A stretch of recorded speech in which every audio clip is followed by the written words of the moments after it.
assalamu alaikum musidɓe tedduɓe yeɓiyankoɓe ayaw pindi tv tawateɓe nder e bowal leydi kala jama Allah wale mon min jetti jomiraɗo joom mbaɗe bawɗe kokkuɗen fartangue dataɗo ɗo oɗo subaka alarba addande on holko ganduɗa sifa e kelle gadane jayde leydi Sénégal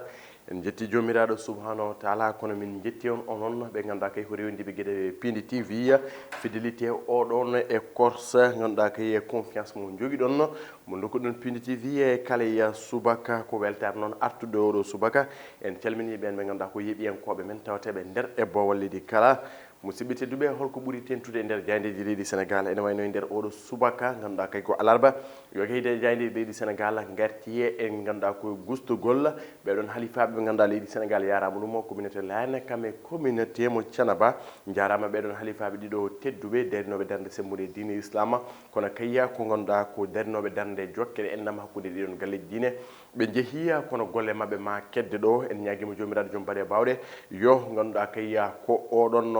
ganduɗa ko fartange walla mbiyenna ganduɗa ko ndeɗon ngal ɗon gandal e ndeɗon yidde nde ɓe joguino fade Sénégal yo yidde nde tabidde heddo e ɓesgu kala gandal ngal ñiiɓa ya barke Seydina Cheikh Ahmed Tidiane musidɓe tedduɓe ɗumene ɓuuri tentude nder jayde leydi Sénégal e o subaka gudditirten ko jayde guendirde le soleil ene ardi e ganduɗa koye nata mabɓe on mo ganduɗa kayo ko Serigne Abdoulaye Thiaw Laye on gardinoɗo communauté Layène ɗo e ganduɗa koye Sénégal e on halif général mo Thiénaba o wiyete ko Serigne Abdourahima Seck kamɓe kala ɓe jalti aduna ene wayno noon ganduɗa kay hollo lomtiɗoɓe walla mbiyanna hollo jogorɓe tiɗi lomtade ɓe on wayno oɗon noon ganduɗa kay ko Serigne Abdourahima Seck e wiide jayden ko le soleil goskiki ma ar kono kay ko janggo tigui woni ko jogori wirnoyede ko giiɗi hoore lendi Macky Sall suuti fade ɓeɗon halifaɓe ɗiɗo ene tawe nder ndeɗo jayde le soleil caggal kane hello mabɓe jeegomo ɓe garti tigui e laygol on mboroso covid 19 ɓe koliti ken ganduɗa ken tolno million e temedde ɗiɗi capantati e ɗiɗi ujunere pawɗi temedde tati e sappo e jeetati dose ɗum wonno ko heɓano ene wayno noon temedde joyyi e capantati e ɗiɗi ujunere pawɗi temedere sappo e jeetati ene wayno ɗum woni ko ganduɗa jeeya fonds propre ɗum de ne tawe nder ndeɗo jande caggal kan ɓe kolliti ɓen ɓe ganduɗa ko joguiɓe cancer kam e drépanocytose ene wayno ene poti ŋesade no hannir niya mbiyama tigui yo ŋeeso hoore lendimi noon Macky Sall tentini kene tolno e ganduɗa ko o sappo e ɗiɗi tonnes taw ko matériel kutorɗo alhaali safaro ma heeɓe ɗo e nder leydi Sénégal ummorade toto leydi Turquie taw kay waɗi ngal ballal kono hooreji Turquie wiyete ko Recep Tayyip Erdogan jayde le quotidien oɗo subaka ganduɗa tigui arti alhaali lomtogol ɓeɗon haalifaɓe ɗiɗo ɓe mbi ko les nouveaux visages de Yoff et de Thiénaba hol lomtiɓe ganduɗa kay ko Serigne Abdoulaye Thiaw Laye ene wayno noon ɓe kolliti Serigne Doudou Mactar Thiaw ko kañum de lomtoro Serigne Abdourahima Seck ɗum woni ko tawte nder ndeɗo jayde on woni nouveau guide ganduɗa kay caggal kan ɓe kolliti ko Serigne Assane Seck ganduɗa kay ko kañum lomtoto Serigne Abdourahima Seck ɗum woni ko tawte toon natte lomtiɓe ɗiɗo ɓe ne tawe nder nde hello ɗiɗaɓo tataɓo ndeɗon jayde Madiambal Diagne caggal kan ɓe garti ganduɗa expertise sénégalaise sur le covid 19 ganduɗa kay ko darde leydi Sénégal darde safroɓe e rewtude mboros covid 19 ene wayno noon professeur Seydi professeur Moussa Seydi on mo ganduɗa gardinoɗo service des services infectiologue mo hôpital Fann ene wayno de ganduɗa ko heeɓi fartange waɗede décoré kono koye waɗede honoré to dowlaji dentuɗe États-Unis kane tawe nder hilloto ɗiɗaɓo nde jayde le quotidien caggal kan ɓe gatti kongi Franck Dadia Diatta on secrétaire général gomo witengo UJTL ene wayno ko seul Karim Wade peut faire émerger ce pays manam goto bawɗo tigui ƴellide Sénégal wona goɗɗo sona Karim Meïssa Wade ɗin ko kongi makko ne tawe nder hello jeenamo ndeɗon jayde le quotidien les échos ɗo subaka ɓe mbi ko rappel à Dieu Serigne Abdourahima Seck Maroc on mo ganduɗa kay ko gardinoɗo o ganduɗa kay ko Thiénaba oɗon galle diine o hollitino ɓe kolliti noon koto toto leydi Maroc o wasno fittano makko ɗum koye jamma altine heccanki wonno ene wayno noon ɓe kolliti ha joni noon goski makko ma ar ganduɗa hande waktuji nogas tati ɗo e Dakar toto Bowal Laɗingal Blaise Diagne kono wirwir nde ko janggo wonata sango waktuji sappo toto Thiénaba lomtimo noon ko oɗon miñi ko Serigne witeɗo Assane Seck ko kañum de waɗa intronisé jooɗi e oɗon halifat ɓe kolliti noon kanko mo ganduɗa tigui Serigne Abdourahima Seck ko unificateur mo ganduɗa ganduɗa kayya ko dentinannoɗo kono kayya ko dentinannoɗo ko o ganduɗa kay jokkodiranoɗo galle diine ɗum tigui o waɗi gurdam makko gollanade islam gollanade alquranil karima ene wayno noon Thiénaba woyi oɗon gorko ɓe mbi ko Thiénaba pleure son khalifa ɗum ne tawi nder Hello Diebo nden jeyde kono kayya ɓe goppani caggal e dotugol e jomum on woni 5e khalifa mo layen wiyete ko Baye Abdoulaye dans toutes les cœurs omoni nder ɓerɗe kala guiley ganduɗa tigui e jibinede makko ko guile nden de oɗon mammakko walla mbiyen tani ko Seydina Limamou Laye haali tigui garangal makko hol garawne wiye Abdoullahi ko kanko de maw gollona diine l'islam kono kay maw gollona layen e maw gollona Sénégal ɗum ne tawi hen kono kay o rewi e konen kayagal wiyete service militaire wondude maître Abdoulaye Wade ɗum ne tawi nde Hello Diebo nde ɗo jeyde ganduɗa tigui ko les échos las e oɗo subaka wi ko Mamadou Baktar Laye e Serigne Assane Seck intronisé ene wayno de ko ɓen ɓe ganda keeɓi fartangue arditade tigui ɗiɗon galleji diine Mamadou Baktar Laye kañum tigui arditi communauté layenne Serigne Assane Seck kañum tigui arditi to Thiénaba ɓe mbi ko déppuyi walla mbiyen goski oɗon mo ganduɗa Abdourahim Seck Serigne Abdourahim Seck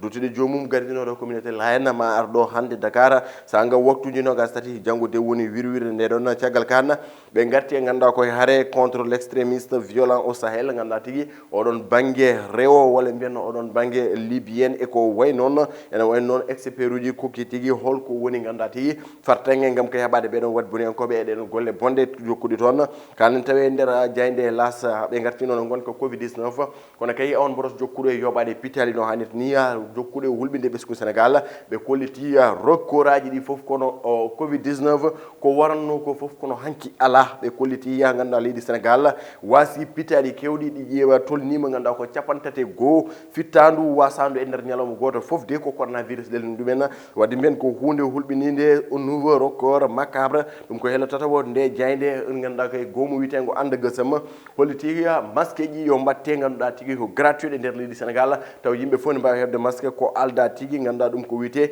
cogguli ɗum ne tawe nder ndeɗon jayde hello mabɓe jeeɗiɗo kamɓe jeynenkoɓe las vox populi ari walla mbiyen ardini hannde koye alhaali ganduɗa kay ko oɗon fanno coftal ɓalli football ɓe mbi ko Messi officiellement un joueur du PSG ne wayno oɗon gorko yettima Paris ha ɓorni oɗon ganduɗa ko t-shirt ne winna ici c'est Paris ɗo ko Paris ene wayno Léo Messi la Pulga le sexti ballon d'or yettima toon no hannirni kono sifodiri contrat mo duuɓi ɗiɗi wondude kay une année d'option ɗum ne tawi nder jayde vox populi ɗum ko hello mabɓe jeetaɗo caggal kane ɓe garti e oɗon mboroso covid 19 jokkuɗo yobade pitali ganduɗa kay ko capantati goho wasi fitani mumen nder ñalawma goto 350e moro ɗum ko tuggude go lewru juillet 2021 go lewru juillet 2021 fade ñalangal hande tolnima noon lewru juillet ɓennudu walla mbiyen e nder lebbi ɗiɗi covid 19 wari kina tolno ganduɗa ko temettati capanɗe joyi e goho ɗum koye nder leydi Sénégal ganduɗa guilo naati ɗo noon fade ñalangal hande ko yoɓe pitali toggama ganduɗa koye ko ujunere temedde joyo e nogas e jeegomo kañumen gani wasɓe pitali mon on mbros covid 19 ɗo e nder leydi Sénégal ɓe jirlima to Italie ɓe mbi ko modou goto kañum wasi fitani mum taw kay ko mbros oɗon yooɓi fitani makko ɗum ko caggal ndew sali safrede ene tawi nder helloɗiɗemo de jeyde ɓe gatti ganduɗa kay ko lomtugol ɓeɗon haali faaɓe ganduɗa kay ko Thiénaba kame Layen Mamadou Maktar Ibn Seydina Mandione Laye kame Sirina Baye Assane ganduɗa ko Seck kañumen de lomtiya ɗum ne tawi nder jayde vox populi oɗo subaka l'observateur arte ganduɗa kay ko gonko covid 19 comme kay wondude anti biorésistance ɓe kolliti ko risque aji kewɗi ene tawi tigui e oɗon nouveau drame sanitaire ɓe mbi ko médecin goto urgentiste ganduɗa ko windi ɓattake fade hoore lendi Macky Sall hollude ɗum ene wayno de fartangue ganduɗa kay ko hoore lendi waɗa confiné Dakar e balɗe sappo e joyyi taw kay ala ko natata lamorgo ngo kono kay ala tigui ko yaltata lamorgo ngo ɗum ne tawi nder hello Diebo hello Naybo ndeɗon jayde Youssou Madjiguène